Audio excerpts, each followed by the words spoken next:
الحمد لله نحمده ونصلي على رسوله الكريم اما بعد فاعوذ بالله من الشیطان الرجیم بسم اللہ الرحمن الرحیم۔ آج ہم نے 13واں پارہ مکمل کیا ہے جس میں سورہ یوسف اور سورہ حجر، سورہ رعد یہ ہم نے پڑھی ہے۔ سورہ یوسف میں مختصراً اس کی کچھ تفسیر کر دیتا ہوں، پھر انشاءاللہ ہم آگے چلیں گے۔ اس میں کیا اسباق ہمیں ملتے ہیں یہ ہر سال میں بیان کرتا ہوں، اس دفعہ ارادہ تھا کہ رہنے دوں گا، اگلے سال کر لوں گا، لیکن نئے لوگ بہت زیادہ نظر آ رہے ہیں۔ الف لام را تلک آیات الکتاب المبین انا انزلناہ قرآنا عربیا لعلکم تعقلون نحن نقص علیک احسن القصص بما اوحینا الیک ھذا القرآن۔ یہودیوں نے نبی صلی اللہ علیہ وسلم سے پوچھا تھا کہ بنی اسرائیل بیت المقدس سے، اس سرزمین سے مصر کیسے پہنچے؟ وہ آپ کا امتحان لینا چاہتے تھے کہ اگر آپ پہ وحی نازل ہوتی ہے تو اللہ بتا دے گا، اور اگر وحی نازل اگر نہیں بتاتے تو اس کی علامت ہے کہ نہیں بتائیں گے۔ تو ایک ہی ٹائم پہ سورہ یوسف نازل ہوئی ہے۔ سورت کی خاصیت یہ ہے کہ اتنا لمبا واقعہ ایک ہی مرتبہ میں کہیں بھی نازل نہیں ہوا۔ موسیٰ علیہ السلام کے واقعات بکھرے ہوئے ہیں، مختلف مقامات پر ہیں، کبھی واقعے کا کچھ حصہ نازل ہوا، کبھی کچھ حصہ نازل ہوا۔ قوم عاد، قوم سمود کا بھی ایسا ہی ہے، لیکن سورہ یوسف ایک ہی دفعہ میں پوری نازل ہوئی ہے۔ اور دوسری بات یہ کہ اس کے علاوہ پھر سورہ یوسف میں اس واقعے کا، قرآن میں اس واقعے کا کہیں اور تذکرہ نہیں ہے، یعنی ایک ہی جگہ پہ ہے مکمل۔ اور تیسری بات یہ کہ قرآن میں واقعات ترتیب سے نہیں ہوتے، یہ واحد واقعہ جو پورا اللہ نے ترتیب سے بیان کیا ہے۔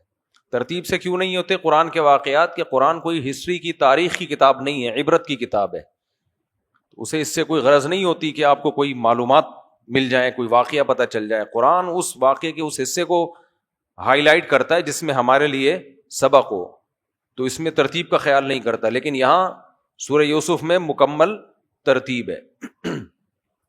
تو اللہ تعالیٰ فرماتے ہیں اذ قال یوسف لأبیہ، یوسف علیہ السلام کے والد تھے نا یعقوب علیہ الصلاۃ والسلام، جن کا لقب تھا اسرائیل، اور یعقوب علیہ السلام تھے اسحاق علیہ السلام کے بیٹے، اور اسحاق علیہ السلام ابراہیم علیہ السلام کے۔ تو یوسف علیہ السلام نے اپنے والد سے کہا یا ابت انی رأیت 11 کوکبا، اے ابا میں نے دیکھا ہے کہ 11 ستارے اور سورج اور چاند مجھے سجدہ کر رہے ہیں۔ نبی صلی اللہ علیہ وسلم نے فرمایا خواب نبوت کا 46واں حصہ ہے، یعنی اس میں بھی صداقت کا امکان ہوتا ہے۔ اور آپ نے فرمایا قرب قیامت میں مومن کے خواب سچے ہوں گے، لیکن مومن سے مراد باعمل مومن ہے۔ تو اور انبیاء کے خواب 100% سچے ہوتے ہیں۔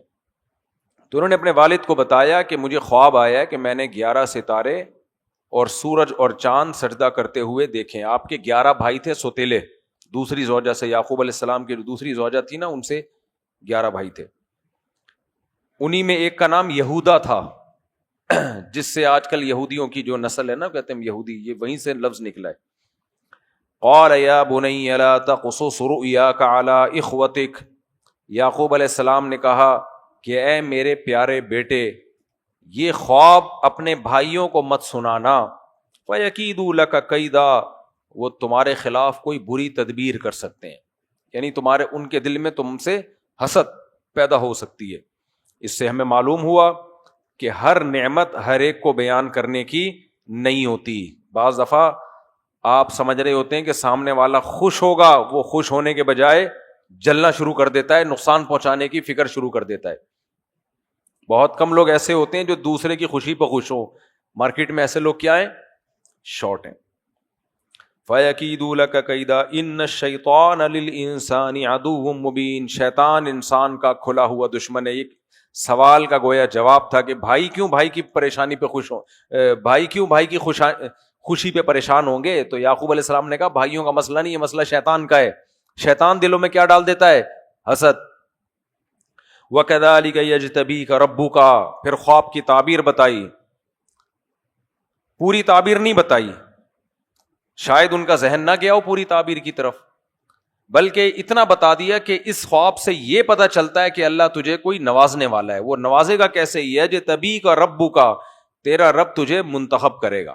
یعقوب علیہ السلام جانتے تھے ہم پیغمبروں کی اولادوں میں ہیں، اور اللہ نے ہمارے باپ دادوں کو دین کی خدمت کے لیے متعین کیا۔ اس سے پتہ چلتا ہے دین کی خدمت کے لیے کسی کا سیلیکٹ ہو جانا یہ اللہ کی بہت بڑی نعمت ہے۔ ہمارے حضرت بار بار یہ کہا کرتے تھے دعا کیا کرو کہ اللہ دین کی خدمت کے لیے منتخب کر لے بس، اور کہتے تھے جس کو اللہ نے دین کی خدمت کے لیے لگا دیا یہ اتنی بڑی نعمت ہے کہ اس کا ہم تصور نہیں کر سکتے۔ تو اس لیے کوئی عالم، کوئی دین کے عالم یا کوئی بھی بزرگ یا کوئی بھی نیک لوگ جنہوں نے دین کی خدمت کے لیے خود کو وقف کر دیا ہو تو یہ بہت بڑی نعمت ہے۔ آج کل ہوتا یہ ہے کہ دیکھنے میں ایسا لگ رہا ہوتا ہے دین کی خدمت کے لیے، اصل میں وہ کمرشل بیسس پہ بزنس کا ایک دھندا بنا ہوا ہوتا ہے۔ تو واقعی دین کی خدمت کے لیے وقف کر دے، رزق کی فکر اللہ پہ چھوڑ دے، اس سے بڑی کوئی نعمت نہیں ہے۔ پھر رزق بھی اللہ دے گا اور دین کا کام بھی اللہ تعالیٰ لے گا۔ تو فرمایا تجھے اللہ منتخب کرے گا، وَيُعَلِّمُكَ مِن تَأْوِيلِ الْأَحَادِيثِ، اور اللہ تجھے خوابوں کی تعبیروں کا علم بھی سکھائے گا۔ تیرا معجزہ یہ ہوگا کہ تو خوابوں کی تعبیریں بتایا کرے گا۔ وَيُتِمُّ نِعْمَتَهُ عَلَيْكَ وَعَلَىٰ آلِ يَعْقُوبَ، اور اللہ تجھ پر اور آل یعقوب یعنی میری اولاد پر جو نعمت کی اللہ نے تکمیل کرنی ہے، وہ تکمیل کس کے ذریعے ہوگی؟ تیرے ذریعے۔ وہ نعمت کیا ہے؟ دین ہمارے خاندان میں چلا آ رہا ہے اور ہم دین کے داعی ہیں، تو وہ جو روحانی نسبت ہے باپ دادا سے جو چلی آ رہی ہے وہ نسبت کس کو عطا ہوگی؟ وہ تجھے عطا ہوگی۔ مجھے ایسا لگ رہا ہے اس خواب سے ان سب باتوں میں سبق ہے۔ کسی دیندار گھرانے میں پیدا ہو جانا یہ بہت بڑی اللہ کی نعمت ہے، پھر اس نعمت کا اپنی اولاد میں چلنا یہ بھی بہت بڑی اللہ کی نعمت ہے۔ آج کل بزرگان دین یا علماء کے بچے بگڑ جاتے ہیں، وہ دین پہ ہوتے نہیں ہیں، اور اگر دین پہ ہوتے بھی ہیں تو وہ ابا کی گدی کو کیش کرانے کے علاوہ کوئی کام نہیں کر رہے ہوتے۔ جن کے باپ داداؤں نے جو قربانیاں دی ہوتی ہیں اس میں زیرو، اور چاہتے ہیں کہ جو ابا دادا کو میرے بچے بیٹھے ہوئے کہ نہیں بیٹھے ہوئے نالائق ہیں، دیکھو مارکیٹ سے شارٹ ہے۔ یہ حال ہے ہماری نسلوں کا۔ روزانہ سمجھاتا ہوں بیان میں بیٹھا کرو لیکن مارکیٹ سے شارٹ۔ یہ باتیں تو ان کے سننے کی ہیں نا، ان کو تو میں نے کھڈے لین لگائے ہوئے اپنے بچوں کو، بالکل میڈیا پہ نہیں آنے دیتا، کسی کے ساتھ کوئی سیلفی لینے کے لیے آئے مشہور کرنے کی کوشش کرے سختی سے منع کیا ہوا ہے۔ کہیں کوئی چیز خریدنے جائے بولا میرا حوالہ دیا نا کہ مفتی صاحب کے بچے ہیں، یہ چیز ہمیں سستی ہے تو ٹانگیں توڑ دوں گا میں، کیونکہ یہیں سے خرابیاں پیدا ہوتی ہیں۔ مشہور لوگ ہیں نا وہ ان کے رشتے دار اپنے اس شہرت کو کیش کرا رہے ہوتے ہیں، ہم اصل میں ایکچولی ان کے ہیں۔ ان کو سختی سے بنے، انسان کے بچے بنو، صف میں ادھر کنارے پہ کھڑے ہوا کرو، پتلی گلی سے نکل جایا کرو۔ اور مسجد کی انتظامیہ کو بھی بولا ہوا ہے کہ اگر کوئی بچے شرارت کر رہے ہیں تو آپ جیسے کسی کو اور کے بچے کو ڈانٹتے ہو تو ہمارے بچے کو بھی اتنی اسپیڈ سے ہی ڈانٹنا ہے۔ اگر آپ نے یہ سوچ کے چھوڑ دیا کہ مفتی صاحب کا بچہ ہے تو اس کا مطلب آپ ابھی سے اس کو کیا بنا رہے ہو؟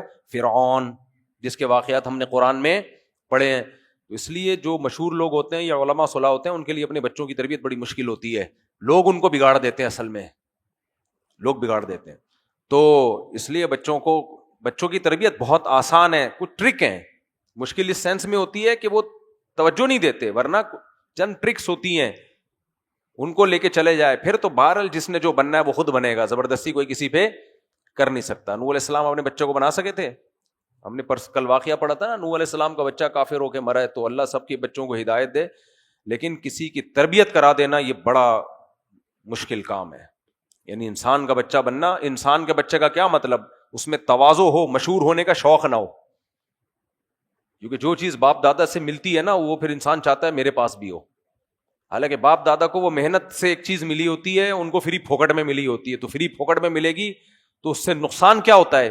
حب جاہ پیدا ہوتی ہے، عزت کی لالچ، شہرت کی لالچ، دولت کی لالچ، یہ سب چیزیں بیڑا غرق کر دیتی ہیں۔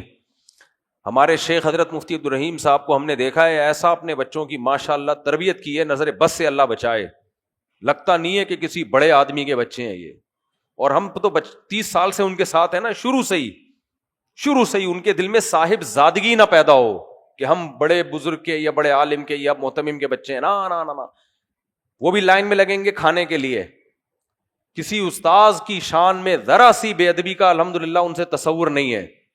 بعض دفعہ یہ ہوتا ہے بھائی میں تو جی فلاں کا بیٹا ہوں، مجھ سے ذرا تمیز نہ، سب کو ایسے لگایا ہوا ہے لائن پہ. اس لیے ماشاءاللہ نیک بچے پیدا ہوئے ہیں. ہم تو بڑے حیران ہوتے ہیں کہ محتمم کے بچے نیک مشکل ہے تھوڑا سا.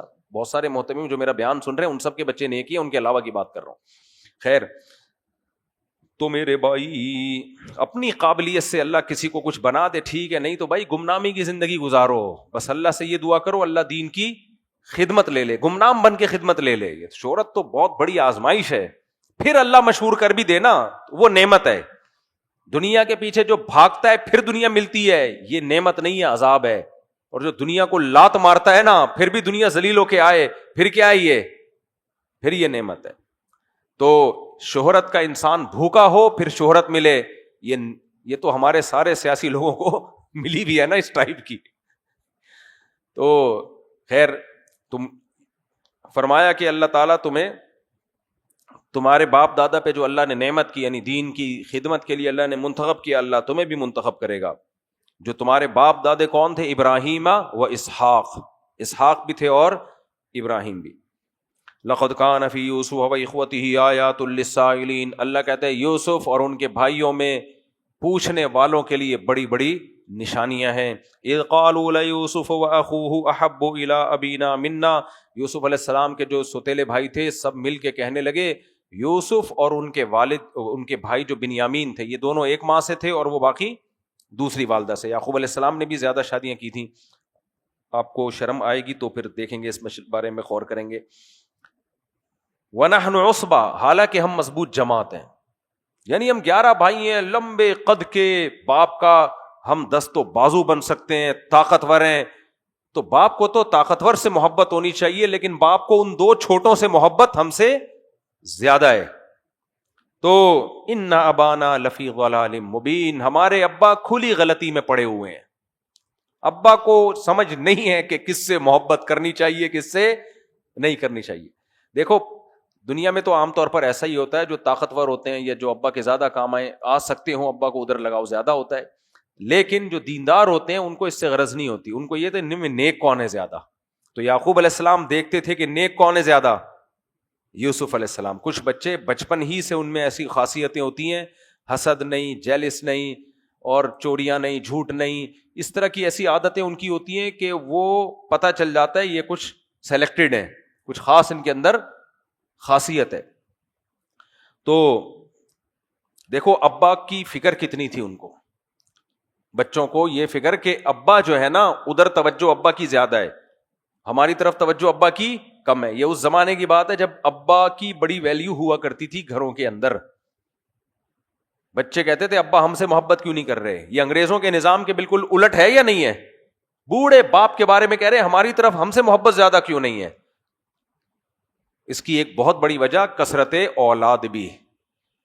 تو انگریز میں اس کا نہیں ہے کہ ابا مجھ سے کہتے ہیں ابا تو اولڈ ہاؤس میں جا، وہاں کیرم بورڈ کھیل، ڈبو کھیل، اسنوکر کھیل وہاں جا کے، ہمارا کھانس کے بڈھے ہمارا ٹائم ضائع مت کر. یہ لبرل لوگوں کے یہاں باپ کی یہ ویلیو ہے، ابا مر گیا تو پروگرام کینسل نہیں ہو رہے.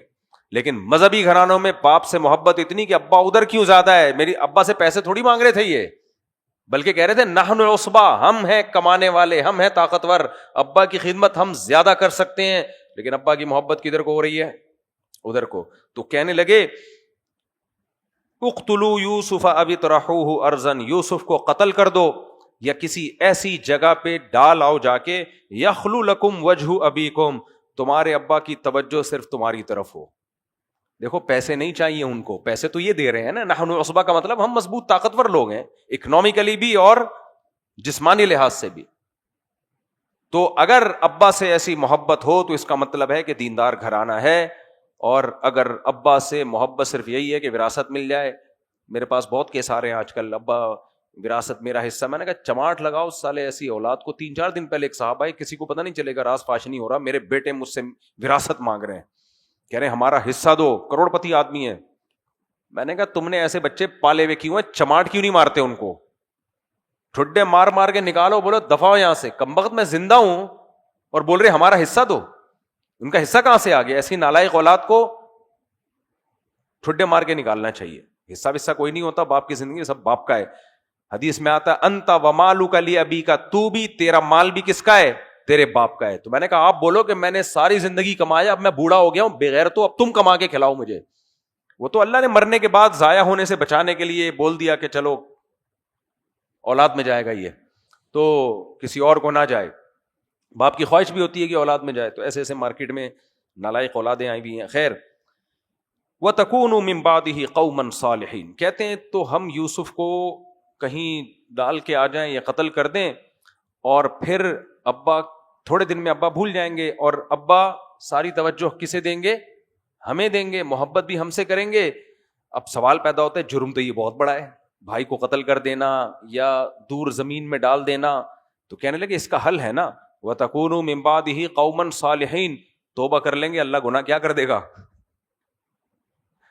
ہمارے حضرت فرمایا کرتے تھے, مولوی جو ہے نا بڑا ہوشیار ہوتا ہے, ایک عام آدمی بیچارہ ڈر رہا ہوتا ہے کہ یار گناہ کروں گا اللہ کا عذاب نہ آ جائے. جو دیندار ہے نا, جس نے قرآن و سنت سنا ہوا ہوتا ہے, مولانا یا عام لوگ, اس کو شیطان برغلاتا ہے کر لے, بعد میں کیا کر لینا؟ توبہ کر لینا.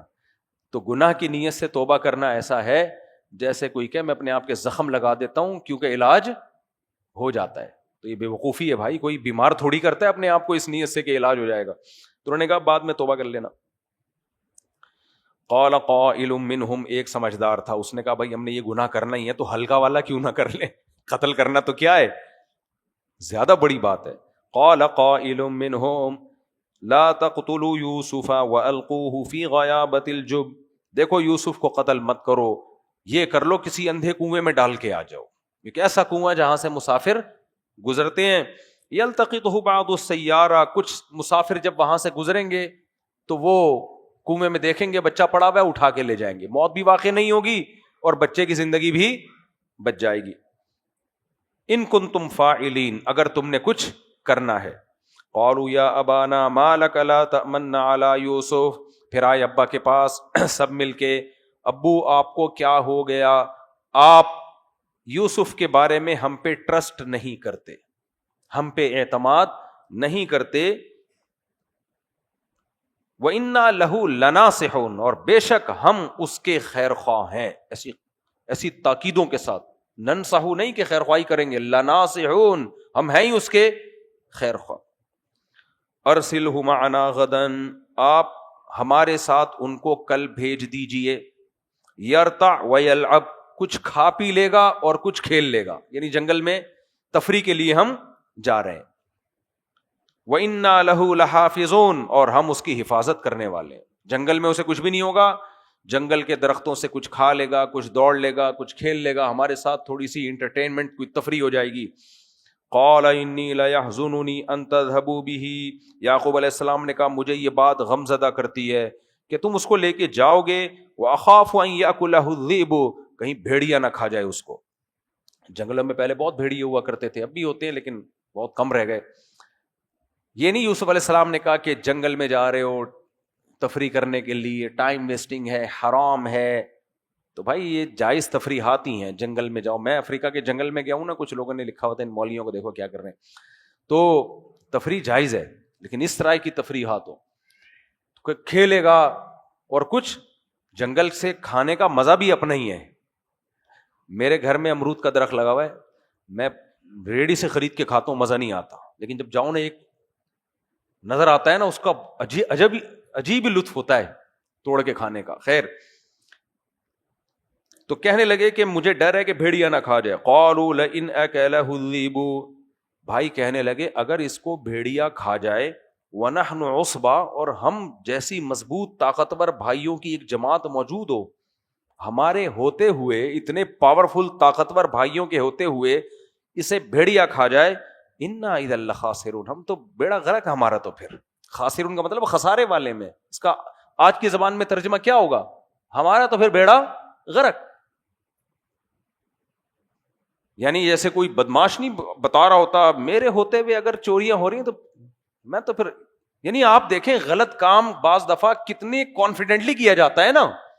اس لیے کبھی بھی لوگوں کے نعروں، دعووں اور لفاظی پہ نہیں جانا چاہیے، جذباتی بیانوں سے کبھی متاثر نہیں ہونا چاہیے. کہہ رہے ہیں انا اذا لخاسرون، پھر تو ہم خسارے والوں میں سے، ہمارے ہونے کا کیا فائدہ، اتنے طاقت لے کے ہم ایسے ہی گھوم رہے ہیں. دیکھو بیچارے یعقوب علیہ السلام کو انہوں نے کیسے ورغلایا. فلما ذهبوا به، پھر لے گئے. وجاءوا اباهم عشاء يبكون، رات کے وقت روتے ہوئے آئے ابا کے پاس. قالوا یا ابانا، اے ہمارے ابا، انا ذهبنا، ہم گئے تھے، نستبق، دوڑ کا مقابلہ کر رہے تھے، ہم نے کہا چلو بھاگتے ہیں، جو پہل ہوگا، ہوتا ہے نا بچے کھیل رہے ہوتے ہیں. وَتَرَكْنَا يُوسُفَ عِنْدَ مَتَاعِنَا، جہاں ہم نے اپنا سامان رکھا ہوا تھا وہاں ہم نے یوسف کو چھوڑ دیا حفاظت کے لیے. فَأَكَلَهُ الذِّئْبُ، بھیڑیا آ کے کھا گیا ان کو. وَمَا أَنْتَ بِمُؤْمِنٍ لَنَا، اور ہمیں پتہ ہے آپ ہماری بات پہ بلیو نہیں کرو گے.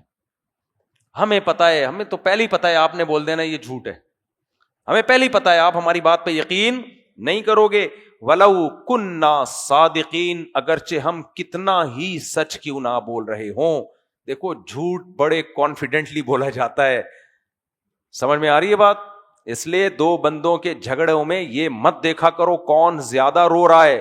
میاں بیوی کے جھگڑوں میں تو کبھی بھی یہ نہیں دیکھا کرو کون زیادہ رو رہا ہے، کون ہا ہو ہی ہا زیادہ کر رہا ہے، چیخ کون رہا ہے زیادہ. تو بولا ریلیکس، آرام سے بیٹھو تمیز سے، اب بتاؤ ہوا کیا ہے، آرام سے بتاؤ، ہی ہا ہو. اس سے بڑے فسادات ہو رہے ہیں، طلاقیں ہو رہی ہیں. بعض دفعہ اتنی رائی کا پہاڑ بنا کے پیش کیا جاتا ہے نا، بعض خواتین کی عادت ہوتی ہے جو بیان نہیں سن رہی، چھوٹی سی بات ہوگی ایسا رائی کا ساری دنیا خلاف ہو جاتی ہے، آدمی کی 2 ٹکے کی عزت نہیں رہتی سوسائٹی میں. بھائی ریلیکس یار، ہو سکتا ہے ظالم ہو، اس سے بھی بڑا ظالم ہو، لیکن دیکھو آرام سے. تو یہ چیخنا چلانا میڈیا پہ آ کے، میڈیا پہ دیکھو نا مشہور لوگوں کی طلاقیں ہوتی ہیں کیسے چیخ رہے ہوتے ہیں، تو یہیں سے اٹھا کے ٹی وی پہ جوتا مارا کرو. تو اس لیے میرے بھائی، انہوں نے بھی، امام شافعی کا دور تھا غالباً حضرت عمر کے دور میں، تو وہ ایک قاضی کے سامنے ایک عورت آئی روتے ہوئے، میرے میاں نے بڑا ظلم کیا، ہاں ہاں. تو لوگوں نے کہا حضرت بڑی مظلوم ہے، اس پہ ترس کھائیں. انہوں نے کہا بھائی میں جج ہوں، رونا دلیل حق پہ ہونے کی دلیل نہیں ہے. پھر انہوں نے یہی آیت پڑھی کہ یوسف علیہ السلام کے بھائی تو آدمی تھے، صحیح طاقتور تھے، وہ روتے ہوئے آئے تھے ابا کے پاس. تو دیکھیں گے کہ اس کو اسٹڈی کرنا پڑے گا. تو بعض دفعہ ظلم ہوتا بھی ہے، ایسا بھی نہیں ہے، ہو سکتا ہے سچ صحیح رو رہی ہو. فرماتے ہیں وجاءوا اباهم عشاء يبكون، روتے ہوئے ابا کے پاس، کہنے لگے ہم کتنا ہی سچ بول لیں آپ نے ماننا نہیں ہے. وجاءوا على قميصه بدم كذب، اور یوسف علیہ السلام کی قمیص پہ جھوٹا خون بھی لگا لیا، پتہ نہیں کس کا خون لگا کے لے آئے کہ بھیڑیے نے کھا لیا. قال بل سولت لكم انفسكم امرا، یعقوب علیہ السلام نے فرمایا نہیں، تم نے ایک معاملہ اپنی طرف سے گڑھ لیا ہے، مجھے پہلے ہی اندازہ تھا، جو حالات تو دیکھ رہے تھے نا وہ کہ کیسے حسد ہے ان کو، تم نے گڑھ لیا ایک معاملہ. فصبر جمیل، میرے پاس اب صبر کے علاوہ کوئی آپشن نہیں. یہ صبر جمیل کا مطلب، صبر جمیل اس صبر کو کہتے ہیں جس میں ذرا بھی شکوہ نہ ہو. دیکھو حضرت حکیم علماء ایک بات فرمایا کرتے تھے نا کہ جو چیز اختیار میں ہے اسے چھوڑو نہیں، جو اختیار میں نہیں ہے اس کے پیچھے مت پڑو. بڑھاپے میں یعقوب علیہ السلام کے پاس اس کے علاوہ کوئی آپشن نہیں تھا. کیوں؟ بیٹوں کو سزا دیتے نا، بیٹے کہتے آپ کے پاس دلیل کیا ہے کہ ہم جھوٹ بول رہے ہیں، کیا سزا دیتے بیٹوں کو؟ پھر بڑھاپے میں اگر ان سے محروم ہو جاتے تو کیسے رہ لیتے پھر وہ؟ تو اس کا کچھ مواقع زندگی میں ایسے آتے ہیں کہ بڑے سے بڑے ظلم کو آپ کو یہ کہہ کے برداشت کرنا پڑتا ہے کہ میرے پاس صبر کے علاوہ کوئی آپشن نہیں ہے. اور یہ قرآن سے ثابت ہے جو مولانا شریف تھانوی نے فرمایا کہ جو چیز اختیار میں ہے اسے چھوڑو نہیں، جو اختیار میں نہیں ہے اس کے پیچھے مت پڑو. کیونکہ جو اختیار میں نہیں ہے اس کے پیچھے پڑو گے تو وہ کام بھی نہیں ہو پائے گا جو آپ کے اختیار میں ہے. تو یہ ہر جگہ یہ اصول اپلائی ہوتا ہے، ہر جگہ. برائی کو ختم کرنا جس حد تک ممکن ہے کرو، نہیں تو وہ کام مت کرو جس سے صرف آپ ہیرو بن جاؤ قوم میں، برائی ختم نہیں ہوگی اس سے. تو یہ ہمارے مذہبی لوگوں میں بھی آج کل ایک بہت بڑا ایشو چل رہا ہے کہ ہر جگہ جہاں آپ کا اختیار نہیں ہے اور بس وہ یہ بولتے ہیں اتنا برا ہم چپ بیٹھ جائیں، کیا اتنا غلط ہو رہا ہے ہم چپ بیٹھ جائیں. بھائی تم بول کے کر کیا سکتے ہو؟ سوائے سوسائٹی میں فساد ہونے کے کچھ بھی حاصل نہیں ہوگا. تو کامیاب آدمی وہی ہے جو اختیار میں ہے چھوڑے نہیں, جو اختیار میں نہیں ہے اس کے پیچھے پڑ کے اپنا ٹائم ضائع مت کرے. تو یوسف علیہ السلام, یعقوب علیہ السلام کے پاس کچھ بھی نہیں تھا, کہنے لگے فصبر جمیل, فصبر جمیل واللہ المستعان علی ما تصفون, اور جو کچھ تم بیان کر رہے ہو اس پہ میں مدد کس سے مانگتا ہوں؟ اللہ سے. وجاء سیارۃ فارسلوا واردہم فادلی دلوا, ادھر کیا ہوا, ایک قافلہ جا رہا تھا. پہلے زمانے میں قافلے گزرتے تھے, بیچ میں کنویں کہیں بھی ہوتے اس کے قریب سے, کیونکہ پانی چاہیے ہوتا تھا. لوگ کنویں بنا کے وقف کر دیا کرتے تھے مسافروں کے لیے. ٹریک ہوا کرتے تھے نا, یہ ٹریک جو ملکوں کے سفروں کے ہیں یہ بہت قدیم ہے.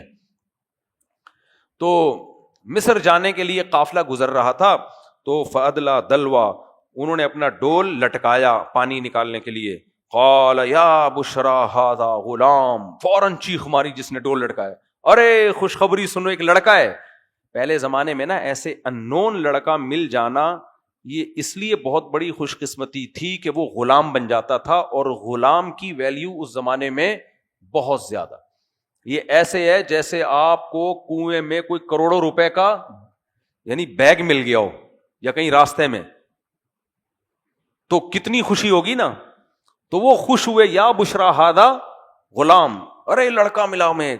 تو وَأَسَرُّوهُ بِضَاعَةً, اور اس کو انہوں نے چھپا لیا تجارتی سامان کے طور پہ. چھپایا کیوں؟ اس کا کہیں مالک کا پتہ نہ چل جائے, ایسا نہ ہو اس کا کوئی آ جائے رشتہ دار بولے تو ہمارا بیٹا ہے, تو پھر وہ غلام, کیونکہ جس کا نسب ثابت ہوتا تھا وہ غلام نہیں بن سکتا تھا. تو وَأَسَرُّوهُ بِضَاعَةً, انہوں نے اس کو اساس ایسڈ کے طور پہ, بضاعہ ایسڈ کو بولتے ہیں, ایسڈ کے طور پر ان کو کیا کر لیا, چھپا لیا کہ پتہ نہ چلے کسی کو, بیچیں گے فروخت کریں گے. وَشَرَوْهُ بِثَمَنٍ وَاللَّهُ عَلِيمٌ بِمَا يَعْمَلُونَ, اللہ کہتا ہے جو کچھ وہ کر رہے تھے اللہ سب کچھ دیکھ رہا تھا. وہ سمجھ رہے تھے ہم اللہ سے چھپا رہے ہیں, اللہ دیکھ رہا ہے کہ کیا ہو رہا ہے. وَشَرَوْهُ بِثَمَنٍ بَخْسٍ دَرَاهِمَ مَعْدُودَةٍ, بہت کم قیمت پہ لے جا کے مصر میں بیچ دیا. کیوں کم قیمت پہ بیچا؟ جان چھڑاؤ جلدی سے. لوگ چوری کی بائک خریدتے ہیں, پکڑتے ہیں نا چور جب, تو وہ زیادہ ویلیو نہیں لگاتا, وہ کہتا ہے بس نکالو, کیونکہ اصل مالک آ گیا تو مسئلہ ہوگا. تو یہ نہیں کہ ان کی قیمت کم لگ رہی تھی, بس جان چھڑانے کے لیے. وَكَانُوا فِيهِ مِنَ الزَّاهِدِينَ, جان چھڑانا چاہتے تھے. وَقَالَ الَّذِي اشْتَرَاهُ مِن مِّصْرَ لِامْرَأَتِهِ أَكْرِمِي مَثْوَاهُ, جس نے مصر سے ان کو خریدا. قرآن کے اس انداز سے پتہ چلتا ہے کہ وہ ایک دفعہ فروخت نہیں ہوئے, کیونکہ قرآن نے یہ نہیں کہا انہوں نے مصر میں لے جا کے بیچا, بلکہ قرآن تو کہہ رہا انہوں نے تو جان چھڑائی, پھر مصر میں جس نے خریدا. تو اس سے پتہ چلتا ہے مختلف اسٹیپ کے ذریعے وہ ہوتے ہوتے بکتے بکتے مصر میں پہنچے ہیں. تو مصر سے جنہوں نے جو خریدا, کیونکہ خوبصورت بہت زیادہ تھے, تو ظاہر ہے ایسے بچے کی پھر قیمت بھی زیادہ لگتی ہے, پھر قیمت بڑھتی بڑھتی بڑھتی اس کی ویلیو بڑھتی رہی, اور بالآخر وہ کہاں تک پہنچ گئے؟ عزیز مصر, جو بادشاہ تھا اس کے جو ایک عزیز ہوا کرتا تھا, بہت بڑا درجہ تھا, وہاں تک پہنچ گئے. اس نے خرید لیا اکریمی مسوا, اور کہا اس کو عام غلاموں کی طرح مت رکھنا, اس کو عمدہ ٹھکانہ دینا. عسیٰ ان ینفعنا, ہو سکتا ہے یہ ہمیں فائدہ پہنچائے, ملازم بن کے بھی فائدہ پہنچا سکتا ہے. او نتخذہ ولدا, ہم اس کو اپنا بیٹا بھی بنا سکتے ہیں. اس سے پتہ چلتا ہے ان کے اولاد نہیں تھی, بظاہر ایسا لگتا ہے ہم بیٹا بنا لیں گے. وَكَذَلِكَ مَكَّنَّا لِيُوسُفَ فِي الْأَرْضِ, اللہ کہتے ہیں ایسے ہم نے یوسف علیہ السلام کو ٹھکانہ دیا. آگے وَلَمَّا بَلَغَ أَشُدَّهُ, جب جوانی کو پہنچے, آتَيْنَاهُ حُكْمًا وَعِلْمًا, حکمت اور علم عطا کی. وَرَابَطَتْهُ الَّتِي هُوَ فِي بَيْتِهَا عَن نَفْسِهِ, خوبصورت بہت زیادہ تھے. حدیث میں آتا ہے, بخاری مسلم کی حدیث, کہ نبی صلی اللہ علیہ وسلم نے معراج کی رات حضرت یوسف علیہ السلام کو دیکھا, تو آپ نے فرمایا کہ پوری کائنات میں جتنا حسن تقسیم ہوا ہے نا, آدھا اکیلا یوسف علیہ السلام کو ملا ہے.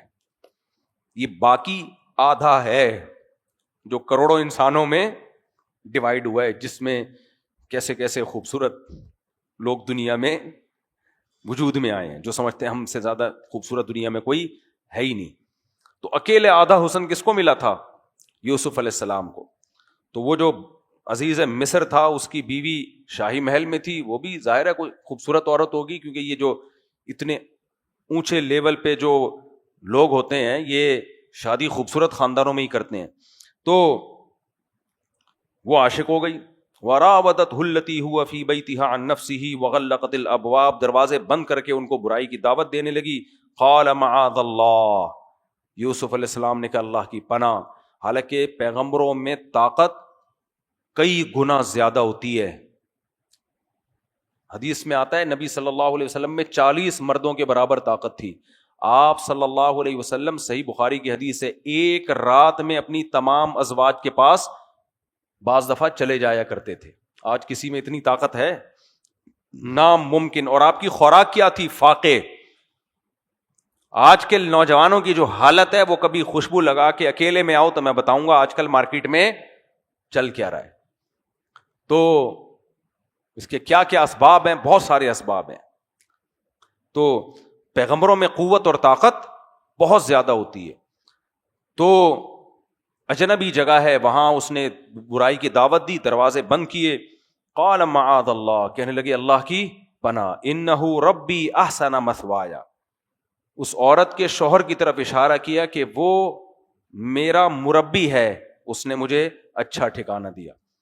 بعض لوگوں نے اس کا ترجمہ اللہ سے بھی کیا ہے, میں بھی یہی پہلے ترجمہ کرتا تھا کہ اللہ, لیکن راجح تفسیر یہی ہے کہ حوالہ کس کا دے رہے ہیں؟ شوہر کا. اب یہاں سوال پیدا ہوتا ہے, زنا سے بچنے کے لیے اس کے شوہر کا حوالہ دیا, اللہ کا حوالہ کیوں نہیں دیا؟ کہ اللہ نے زنا کو حرام قرار دیا ہے. اس لیے دیا کہ اللہ کا حکم تو یوسف علیہ السلام مانتے تھے نا, وہ مسلمان تھوڑی تھی. جب کسی کو کسی چیز سے روکا جاتا ہے نا, تو اس کے لیے دلیل ان اصولوں کے مطابق دی جاتی ہے جس کو سامنے والا بھی دلیل مانتا ہو. مثال کے طور پر کسی گورے کی اللہ نہ کرے بیوی سے آپ کی سیٹنگ ہو گئی, اللہ نہ کرے, اور آپ پکڑے گئے, تو گورا آپ سے کہہ رہے ہو تمہیں میرے گھر میں نے تجھے مہمان ٹھہرایا تھا اور تو یہاں میری بیگم سے دوستی لگا رہے, تو آپ یہ نہیں کہیں گے, آپ کو وہ آپ کے مذہب کا حوالہ دے گا کہ یہ تمہارے مذہب میں کیا ہے؟ حرام ہے. اور اللہ نہ کرے آپ کے گھر میں خدا نہ خواستہ کوئی ایسا ہو گیا, تو آپ اس کو اس کے کلچر کا حوالہ دو گے کہ یار یہ تو تمہارے کلچر میں بھی برا ہے کہ اسی بیوی سے تعلقات قائم رکھنا. تو جو کلچر کو مانتا ہے اس کو حوالہ کس کا دیا جاتا ہے؟ ریفرنس کلچر کا. جو خدا کو مانتا ہے اس کو ریفرنس کس کا دیا جاتا ہے؟ خدا کا. تو یوسف علیہ الصلوۃ والسلام کے ساتھ جب اس کی بیوی نے بدکاری کی کوشش کی ہے, تو یوسف علیہ السلام نے حوالہ کس کا دیا کہ یہ تو تمہارے یہاں بھی ٹھیک نہیں ہے کہ تمہارے شوہر نے مجھے اتنا اچھا ٹھکانہ دیا, گھر میں رکھا, اور میں اسی کے ساتھ بے وفائی کر لوں. اس کا مطلب یہ نہیں ہے کہ اگر وہ ٹھکانہ نہ ہوتا تو کر لیتے, وہ تو حرام تو بہرحال ہے. پیغمبر تو تصور نہیں ہے کہ ان سے زنا کا صدور ہو جائے. تو اس سے پتہ چلتا ہے آستین کا سانپ بننا کتنا برا عمل ہے. آج ایسے بے غیرت لوگ موجود ہیں جو آستین کے سانپ بنتے ہیں. تو اللہ تعالیٰ فرماتے ہیں انہ لا یفلح الظالمون, دیکھو ظالم کبھی بھی کامیاب نہیں ہوتے. وَلَقَدْ هَمَّتْ بِهِ وَهَمَّ بِهَا, اللہ تعالیٰ کہتے ہیں یوسف علیہ السلام کے دل میں بھی خواہش پیدا ہوئی. اور عزیز مصر کی بیوی جس کو زلیخا کہا گیا ہے, قرآن و سنت میں اس کا نام زلیخا ثابت نہیں ہے, پچھلی آسمانی کتابوں میں ہے, تو نہ اس کو ہم زلیخا کہنے میں کوئی حرج نہیں ہے, کیونکہ حدیث میں آتا ہے پچھلی آسمانی کتابوں کی جو روایات ہیں ان کو بیان کر سکتے ہو جب تک کہ ہمارے ہاں اس کی مخالفت نہ ہو. تو جو زلیخا نے کیا کہا, اس نے, قرآن کہتا ہے اس کے دل میں جیسے خواہش تھی, تو یہ خواہش یوسف علیہ السلام کے دل میں بھی پیدا ہوئی. کیوں پیدا ہوئی؟ اس لیے کہ یہ بشریت کا تقاضا ہے.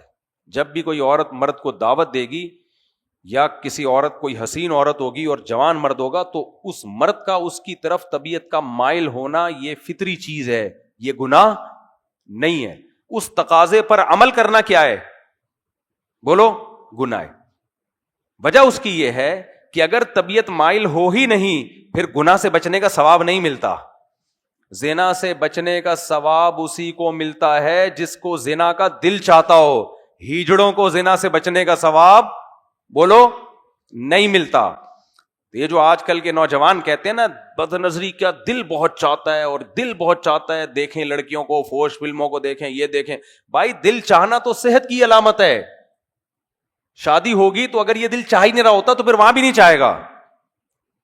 تو یہ چاہنا تو مردانگی کی علامت ہے, صحت کی علامت ہے, لیکن اس چاہت پر عمل کرنا, اس کے تقاضے پر عمل کرنا, تو جہاں اللہ نے اجازت دی ہے وہاں عمل کیا جائے گا، جہاں اجازت نہیں دی وہاں کیا ہے؟ حرام ہے، ناجائز ہے. تو اس لیے قرآن نے یہ کلیئر کر دیا کہ ان کے دل میں خواہش پیدا ہوئی ہے، لیکن انہوں نے کیا کہا؟ لولا ارآ برہان ربی، اپنے رب کی برہان پر انہوں نے غور کیا. اللہ تعالیٰ نے جو ان پر احسانات کیے ہیں، اللہ تعالیٰ نے جو ان کو ٹھکانہ دیا، ان احسانات پہ غور کیا کہ چاہت کے باوجود اس گناہ کے قریب نہیں جانا، اور اپنے آپ کو جتنا بچا سکتے ہو بچاؤ. واستبق الباب، دروازے کی طرف بھاگے تاکہ کسی طرح نکلیں دروازے سے. وقدت قمیصہ من دبر، اس نے آپ کی چادر جو کرتا تھا پیچھے سے پکڑا کھینچنے کے لیے، وہ پھٹ گیا. وَأَلْفَ يَا سَيِّدَهَا لَدَى الْبَابِ، جیسے ہی دروازہ کھلا تو سامنے اس کا آقا کھڑا ہوا ہے. کس کا آقا؟ زلیخا کا آقا. اللہ میاں نے شوہر کو کیا کہا ہے؟ آقا. ایک دفعہ انجینئر علی مرزا نے میرے اوپر طنز کیا تھا. میں نے کہا تھا کہ عورت کو چاہیے کہ احترام کا تقاضا یہ ہے کہ اپنے شوہر کا نام نہ لے. نام لینا بھی جائز ہے، صحابہ سے ثابت ہے، لیکن بعض خاندانوں میں نام لینے کا رواج نہیں ہے، تو یہ اچھا رواج ہے اس کے احترام، کیونکہ شریعت چاہتی ہے شوہر کا احترام کیا جائے. باقی احترام کا طریقہ ہر کلچر میں کیا ہوگا؟ مختلف. اور خاص طور پہ اس سوسائٹی میں جہاں شوہر میں اور جمشید میں کوئی فرق ہی نہیں رہا، اس میں تو احترام سکھایا جائے گا نا. تو پھر بعد میں نے روایتیں نکالی، بعض صحابہ سے بھی ثابت ہے کہ ان کی ازواج اپنے شوہر کو سید کہا کرتی تھیں، آقا. لیکن میں نے وہ کلپ بنا کے ڈالا نہیں کہ پھر وہ آنکڑا شروع ہو جائے گا نا وہاں سے یہاں سے وہاں سے، میں نے کہا چھوڑ دو. لیکن قرآن سے بھی کیا پتہ چلتا ہے کہ زلیخا کے شوہر کو قرآن نے زلیخا کا کیا کہا؟ بولو سید. تو اس لیے اگر عورت اپنے شوہر کو سرتاج آقا کہہ دے، کوئی قیامت نہیں آ جائے گی. تھوڑی سی بیچارے کی عزت ہو جائے گی جس کے لیے وہ جب سے شادی ہوئی ہے ترس رہا ہے. ہاں اس میں مبالغہ نہ ہو، اس میں کیا نہ ہو؟ مبالغہ نہ ہو. تو وہ ایک خاتون کے شوہر کا نام، مبالغہ کی کیا مطلب؟ شوہر کا نام تھا رحمت اللہ، تو اس کو کسی نے بتا دیا شوہر کا نام نہیں لینا، شوہر کا نام نہیں لینا. تو جب نماز پڑھتی نا، السلام علیکم منع کے ابا، السلام علیکم منع کے ابا، اس کے ابا کا نام رحمت اللہ تھا، تو اتنا یہ زیادتی ہے. تو وَأَلْفَ يَا سَيِّدَهَا لَدَى الْبَابِ، اپنے آقا کو کہاں پایا؟ دروازے کے سامنے. وہ دیکھ رہا ہے یہ کیا ہو رہا ہے، واٹس گوئنگ آن، یہ کیا ہو رہا ہے بھائی. اب قالت ما جزاء من اراد باهلك سوء، یوسف علیہ السلام تو ابھی خاموش ہیں کہ ذرا مقدمہ چلے گا تو میں اپنی صفائی پیش کروں گا، لیکن وہ فوراً بول پڑی. وہ جو تھی نا زلیخا، وہ فوراً بول پڑی کہ ما جزاء من اراد باهلك سوءا، آقا آپ مجھے صرف یہ بتا دیجئے کہ آپ کی بیوی کی طرف کوئی دست درازی کرے، اس کی عزت پہ ڈاکہ ڈالنے کی کوشش کرے، سزا بتائیے اس کی کیا ہونی چاہیے. یہ میں قرآن کا ترجمہ کر رہا ہوں، آپ کانفیڈنس چیک کر رہے ہو. یہ آج بھی سوسائٹی میں ہوتا ہے، اور خدا کی قسم لوگ اسی طرح بے وقوف بنتے ہیں. لوگ دیکھ رہے ہوتے ہیں کون کانفیڈنٹلی بات کر رہا ہے، بس دلائل ولائل گئے ایک طرف. تو مجرم چاہے مرد ہو یا عورت، وہ اسی طرح چالاک ہوتے ہیں. جب پڑتی ہے نا تو وہ زیادہ اچھل رہا ہوتا ہے، جس نے جنازے پہ جو زیادہ رو رہا ہوتا ہے نا، مجھے شک ہوتا ہے اسی نے نہ مارا ہو، کیونکہ 2-3 کیس ایسے آ چکے ہیں کہ قاتل کا جس پہ شبہ تھا نا، وہ بہت لپٹ لپٹ کے رو رہا تھا. تو اس لیے میں نہیں کہہ رہا جو رو رہا اس کو گولی سے مار دیں، لیکن یہ ہوتا ہے سیاسی لیڈروں میں تو بہت ہوتا ہے، بہت اچھل کے ہاں ہاں ہاں، تو سمجھ لو کہ مروانے والا کون ہے. تو اس لیے دلائل کو دیکھا کرو، جذبات کو مت دیکھا کرو. دلائل کے بعد پھر جذبات سے بھی متاثر ہو، انسان کو اللہ نے بنایا جذباتی. تو جب جیسی دیکھا سردار سامنے کھڑا ہوا ہے، قالت ما جزاء من اراد باهلك سوءا، آپ مجھے یہ بتاؤ آپ کی بیوی کے ساتھ کوئی برائی کا ارادہ کرے، سزا بتاؤ خالی اس کی. یعنی اس طرف آنے ہی نہیں دے رہی کہ پہلے اس کی تحقیق ہو کہ کون صحیح. یہ بھی نہیں کہہ رہی میں صحیح ہوں یہ غلط ہے، نہ آپ سزا بتاؤ، خالی سزا بتاؤ کہ کیا ہونی چاہیے. قالت تو الا ان یسجن او عذاب علیم، آپ نہیں بتا رہے میں بتا دیتی ہوں. پھر سزا بتائی، یا تو ان کو جیل میں ڈال دو یا دردناک عذاب دو، کوئی اور کوڑے لگا کے یا کسی بھی طریقے سے. یہ سجیشن تو میری طرف سے ہے، باقی پھر آپ بھی مشورہ دے سکتے ہو اس بارے میں. کوئی آپ کے ذہن میں کوئی سزا ہو تو مجھے بتا دیں آپ. قال ہی راودتنی عن، جب وہ چپ ہوئی ہے نا یہ ساری تقریر جھاڑ کے، پھر یوسف علیہ السلام نے کہا ہی راودتنی عن نفسی، اس نے مجھے ورغلانے کی کوشش کی ہے، میں اس کی طرف نہیں بڑھا. کیوں؟ یہ پوزیشن اپنی واضح کر رہے ہیں کہ ایسا نہ ہو کہ تم مجھ سے بدگمان ہو کہ تم نے مجھے یہاں غلاموں والی زندگی نہیں دی. اس نے اچھا ٹھکانہ دیا تھا، جو مصر کا عزیز مصر تھا نا، اس نے غلاموں کی طرح نہیں رکھا تھا. تم یہ نہ سمجھو کہ تم نے مجھے اتنا اچھا ٹھکانہ دیا اور میں نے تمہارے ہی گھر میں خیانت کی کوشش کی. اس لیے میں یہ بیان کر رہا ہوں تمہارے سامنے کہ ہی راودتنی عن نفسی، اس نے مجھے ورغلانے کی کوشش کی ہے. وشہد شاہد من اہلہ، اب جھگڑا کھڑا ہو گیا. ایسی خبریں پھیلتی ہیں تو اور بھی لوگ آ جاتے ہیں، ہاں بھائی شور شرابہ ہو رہا ہے، کیا ہوا بھائی کیا ہوا. تو اب سب پریشان، بھائی یہ غلطی کون کر رہا تھا؟ کنفیوژن تو ہو گئی نا. ایک طرف وہ یوسف علیہ السلام کی سیرت کو دیکھ رہا ہے عزیز مصر کی، یار یہ تو بڑے پاک دامن ہیں، ان سے لگتا نہیں کہ یہ ایسا کریں گے. لیکن دوسری طرف ایسے الزامات اکثر مردوں پہ ہی لگتے ہیں. تو انہی کے خاندان میں قرآن کہتا ہے ایک عقل مند نے بولا کہ دیکھ لو بھائی ان کا، اس نے پہلے کرتا دیکھ لیا ہوگا کہ پیچھے سے پھٹا ہوا ہے. تو وہ بڑا ذہین تھا، اس نے یہ نہیں کہا کرتا چونکہ پیچھے سے پھٹا ہوا ہے اس کا مطلب یہ آگے آگے بھاگ رہے تھے وہ پیچھے تھی. اس نے یہ نہیں کہا. وہ بھی بہت ذہین تھا، اس نے کہا کہ بعض دفعہ یہ اس طرح سے شو کرنا پڑتا ہے کہ میں نیوٹرل ہوں، میں کسی کی سائیڈ نہیں لے رہا، میں ایک معیار بتاؤں گا حق اور باطل کا، اس معیار پہ رکھ لو، یہ صحیح، اس معیار پہ اس کا جھوٹا ہونا ثابت ہو جائے تو یہ جھوٹا، اس کا سچا ہونا ثابت ہو جائے تو یہ سچا. تو یہ بڑی عقل مندی کا کام کیا اس گواہ نے. اس نے یہ نہیں کہا کہ قمیص چونکہ پیچھے سے پھٹی ہوئی ہے اس لیے یہ آگے بھاگ رہے تھے. اس نے کہا بھائی دیکھ لو، ان کان قمیصہ قد من قبل فصدقت وهو من الکاذبین، کرتا آگے سے پھٹا ہوا ہے تو وہ سچی ہے اور یہ معاذ اللہ جھوٹ بول رہے ہیں، اور اگر کرتا پیچھے سے پھٹا ہوا ہے تو پھر یہ سچے ہیں، وہ جھوٹ بول رہی ہے. فلما رأى قمیصہ قد من دبر، دیکھا کہ بھئی کرتا تو پیچھے سے پھٹا ہوا ہے. اس نے کہا یہ کیسے ممکن ہے کہ ایک بندہ عورت کے پیچھے ہو اور کرتا اس کا پھٹ جائے، یہ ممکن نہیں ہے. تو فوراً کہنے لگا قال انہ من کیدکن، کہنے لگا یہ تم عورتوں کی کنہ، یہ ضمیر عورتوں کے لیے استعمال ہوتی ہے، یہ تم عورتوں کی شرارت ہے، تدبیر ہے، شرارت بھی نہیں تدبیر ہے، تم نے ٹرک چلی ہے، ایسا مقدمہ بنایا. اور ان کیدکن عظیم، تمہاری تدبیریں واقعی بہت خطرناک ہوتی ہیں. میں نہیں کہہ رہا بھائی مجھے بلا وجہ بدنام کیا ہوا ہے، عزیز مصر کہہ رہا ہے اور اللہ اس کا کلام نقل کر رہا ہے. تو جب اللہ کسی کا کلام نقل کرے نا تو اس کی بھی کوئی ویلیو ہونی چاہیے. یوسف عارض عن ھذا، اب مسئلہ بادشاہ کے ساتھ یہ ہوتا ہے کہ مشہور لوگوں کے جب اسکینڈل بنتے ہیں نا تو بدنام بہرحال وہی ہوتے ہیں، یہ ہمیشہ سے ہوتا ہے. تو اس نے کہا یار اب میں سزا دوں گا تو مصیبت میں آؤں گا، بیوی کو سزا دوں گا تو پتہ چل جائے گا لوگوں کو کہ میری بیوی کا ٹاکرا کس، معاذ اللہ یعنی چکر کس سے چلانے کی کوشش کر رہی ہے. وہ گھر کے مشہور تو یہی تھا کہ وہ غلام ہے نا، وہ تو اس نے اچھا ٹھکانہ دیا ہوا تھا. تو لوگوں کی کیا میری عزت رہے گی کہ میری بیوی گھر کے غلام پہ عاشق.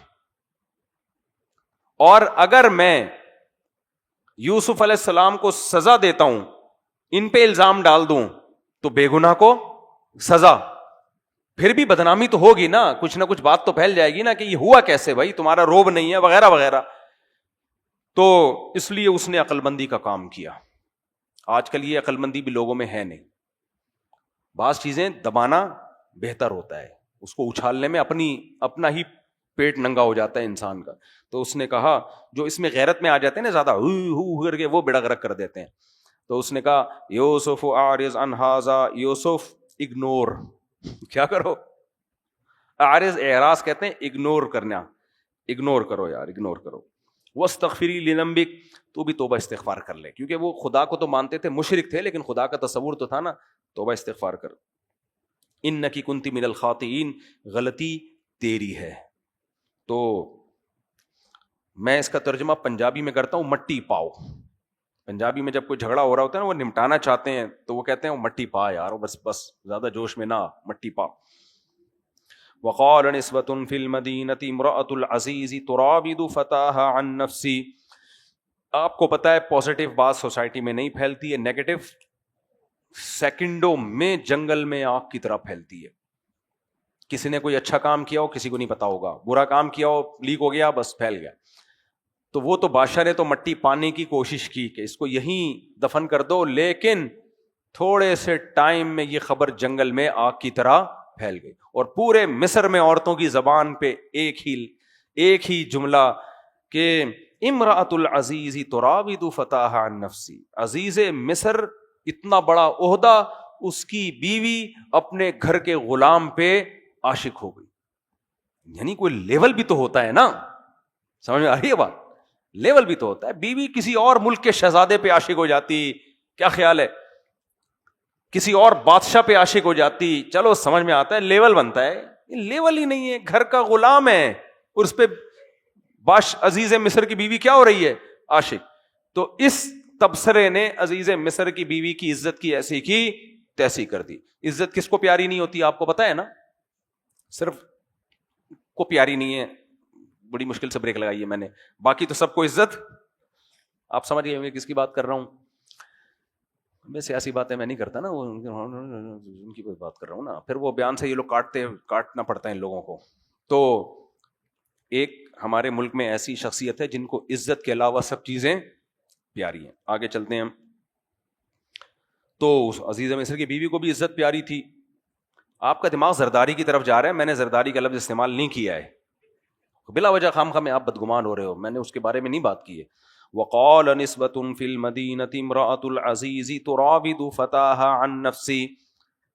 تو شہر کی عورتوں نے یہ باتیں شروع کر دیں, تو کہنے لگی قد شغفها حبا, یہ نوجوان جو ایک گھر کا خادم معاذ اللہ غلام, یہ اس کے دل میں گھس گیا ہے, یعنی اس کے دل میں داخل ہو گیا ہے. انا لنراها فی ضلال مبین, ہم اس کو سمجھتے ہیں کہ یہ بہت بڑی غلطی میں ہے, یعنی لیول نہیں ہے. فلما سمعت بمکرہن, جب اس نے سنا ان کی اپنے خلاف بری باتیں غیبتیں سنی عزیز مصر کی بیوی نے, تو اس نے پھر تدبیر کی, اس ارسلت الیہن, سب کو دعوت کا پیغام دیا. واعتدت لہن متکئا, اور سب کے لیے ایک بڑا ہال بنا کے نا تکیہ گاؤ تکیہ کا انتظام کیا. جیسے نہیں, اب ظاہر ہے بادشاہ کے جو تعلقات ہوتے ہیں وہ بھی اونچے لیول کی خواتین کے ہوں گے نا, کہ ساری بڑی بڑی عورتوں کو بلا لیا اور سب کو گاؤ تکیہ دے کے بٹھا دیا, ابھی کھانا آنے والا ہے یہاں بیٹھو. وقالت اخرج علیہن, اور یوسف علیہ السلام سے کہا یہاں سے گزرو. فلما رأینہ اکبرنہ وقطعن ایدیہن, جب انہوں نے یوسف علیہ السلام کو دیکھا تو اکبرنہ, بہت عجیب سمجھا ان کو, اور اتنا مبہوت ہوئی ہیں. وقطعن ایدیہن, جن چھریوں سے پھل کاٹنے تھے اس سے کیا کاٹ دیے, ہاتھ زخمی کر دیے. وقلنا حاش للہ ما ھذا بشرا, کہنے لگی اللہ کی قسم یہ نوجوان انسان نہیں ہے.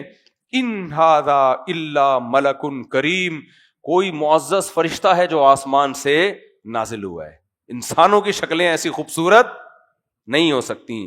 قالت, فوراً زلیخا نے بولی, فذلکن الذی لمتننی فی, عربی میں ذالکا ہوتا ہے ہاتھ سے اشارہ, فذلکن اشارہ کیا, یہی ہے وہ. صحیح ہے, پہلے ان کو بتایا نہیں کہ یہ کون ہے. یہ بھی دیکھو تدبیر ہوتی ہے. زلیخا بے وقوف ہوتی نا, سب کو فون کرتی کہ ایکچولی بات اصل میں یہ ہے کہ تم جو مجھ پہ الزام لگا رہی ہو نا, غلام پہ عاشق ہو گئی اور خادم پہ عاشق ہو گئی, تمہیں پتا چل جائے نا, تم دیکھ لو تو تمہیں پتا چل جائے گا وہ کتنا حسین ہے. اور تمہارا نہیں وہ جمشید سے چکر چلا تھا, میں نے تمہیں کچھ بولا تھا, وہ وسیم کانا ہے, اس پہ جب تم لٹو ہوئی تھی, وہ تو تمہاری شادی نہیں ہوئی, 70 سے ہو گئی تمہاری شادی. وہ جو غفار لنگڑے پہ تو عاشق ہو رہی تھی, اس طرح سمجھاتی نا ہر ایک کو. تو جو ظاہر ہے اونچے لیول کے لوگ ہوتے ہیں ان کی مینٹالٹی بھی کیا ہوتی ہے کہ ایسے نہیں ایک دم جذباتی, ایک ماحول بناؤ. پھر یہ بھی نہیں کہ ان کو دعوت دے کے بلایا اور کہا کہ میں کنفیوژن دور کرنے کے لیے تمہیں بلا رہی ہوں. نہیں بھائی, دعوت ہے, کھانا ہے, تو کھانے پہ سبھی آتے ہیں, جب بادشاہوں کے گھروں سے کھانا ہو تو کون نہیں جائے گا. تو اور پھر یہ بھی نہیں کہ اب میں وہ لے کر آ رہی ہوں تمہارے سامنے جس پہ میں عاشق تھی, تو ان کو دیکھ کے تم فیصلہ کرنا, نا نا نا نا نا نا. یہ سب حرکتیں ان لوگوں کی ہوتی ہیں جن کے لیول سوچنے کے کیا ہوتے ہیں, کم. تو کہا کہ گزرو یہاں سے. جب انہوں نے دیکھا نا, خود پہلے تعریف کریں پھر بولوں کہ یہ وہی ہے, پہلے ان کی زبان سے تعریف کرواؤ. تو جیسے یوسف علیہ السلام گزرے انہوں نے اپنے ہاتھوں کو کاٹ ڈالا اور کہنے لگی حاش للہ، اللہ کی قسم، ما ھذا بشرا، یہ انسان نہیں ہے، ان ھذا الا ملک کریم، کوئی فرشتہ ہے جو آسمان سے زمین پہ اتر گیا ہے۔ جب ان کی یہ چیخیں نکلی ہیں نا تو اس وقت کا ذالک، یہی ہے وہ۔ آپ دیکھ رہے ہیں مینٹیلٹی زلیخا کی۔ مجھے ذہین لوگ بہت پسند ہے، پتہ نہیں کیوں۔ ذہین آدمی بہت کام کر سکتا ہے، اور جو بیوقوف آ جائے نا میرے پاس، کوئی خدمت کے لیے بیوقوف آ جائے نا، کتنا ہی مخلص ہو، میرا دل چاہتا ہے اس کو چترول لگاؤ، جس کو کمبخت کو سمجھ میں ہی نہیں آ رہا کہ تیرے سے کام کیا لینا ہے۔ عجیب عجیب قسم کے دنیا میں لوگ پائے جاتے ہیں۔ کسی بیوقوف کو آپ رکھ لو نا، ایسا بیڑا غرق کرے گا نا وہ آپ کا۔ کسی بھی کام کے لیے رکھ لو بیوقوف کو، 100 دفعہ چیزیں سمجھاتے رہو، پھر بھی الٹا کر رہا ہوگا جا کے۔ یہ جو مشہور ہے نا مثال کہ بیوقوف دوست سے عقل مند دشمن بہتر ہے، یہ بالکل درست ہے۔ اس لیے بیوقوفوں اور احمقوں سے دوستی نہ لگایا کرو، یہ بیڑا غرق کر دیتے ہیں آدمی کا، اس کو سمجھ میں نہیں آتی چیزیں۔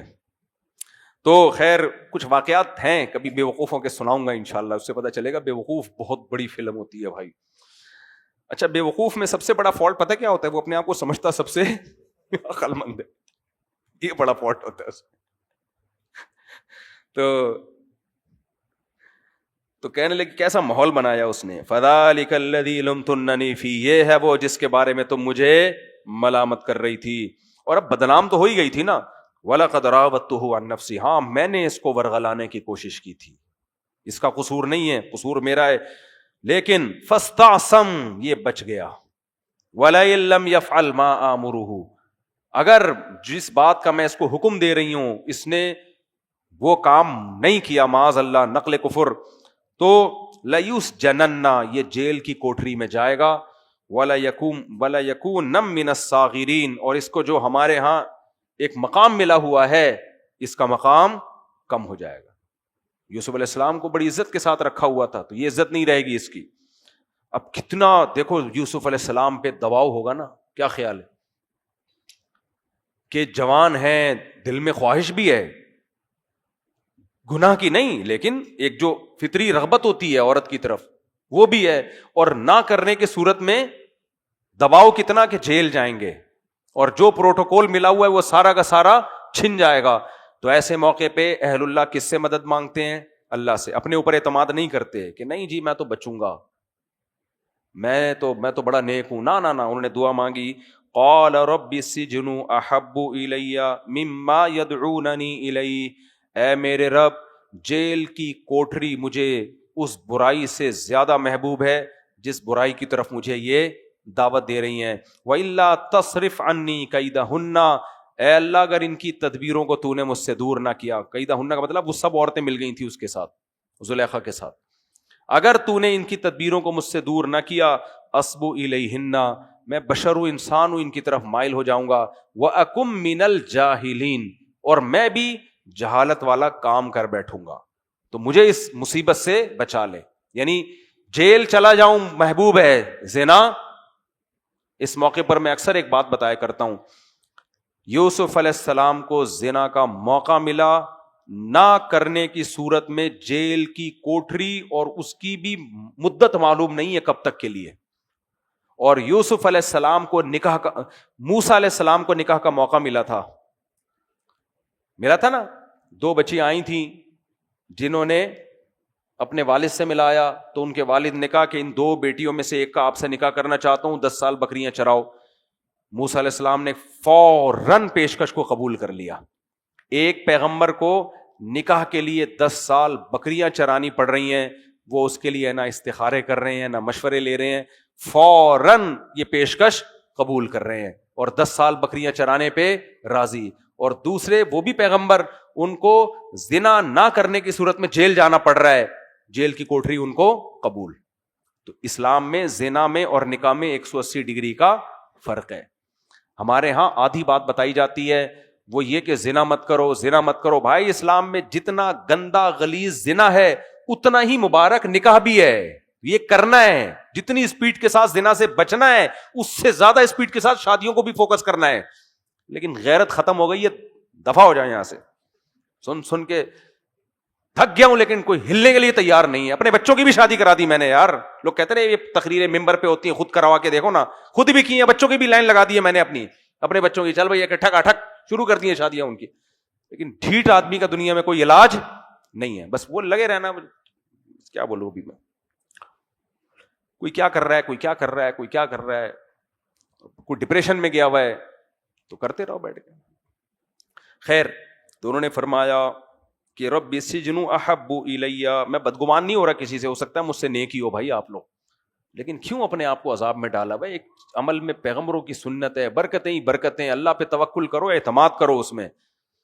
تو قال رب السجن احب فاستجاب له ربه, اللہ کہتے ہیں ہم نے یوسف کی دعا قبول کی, ان کو اس برائی سے بچنے کی ہم نے توفیق دی. اور ثم بدا لهم من بعد ما رأوا الآیات, اب ہوا یہ کہ بادشاہ اور اس کی بیوی نے پھر مشورہ کیا کہ دیکھیں الزام تو یوسف بری ہو چکے ہیں, لیکن دنیا کو تو ہم یہی کہہ رہے ہیں کہ غلطی کس کی ہے, یوسف علیہ السلام کی. تو دنیا یہ کہہ رہی ہے کہ اگر ان کی غلطی ہے تو یہ کھلے عام ان کو سزا کیوں نہیں دیتے پھر تم. تو دنیا کو دکھانے کے لیے کہ یہ غلط تھے میں غلط نہیں تھی, آپ کی عزت اسی میں کہ ان کو جیل میں ڈال دو. بھائی بعض دفعہ یہ ہوتا ہے نا کہ اگر یہ اتنا بڑا مجرم ہے تو آپ اس کو سزا کیوں نہیں دے رہے, سزا بھی نہیں دے رہے اور یہ بھی کہہ رہے ہو کہ مجرم ہے, اس کا مطلب یہ نہیں ہے مجرم.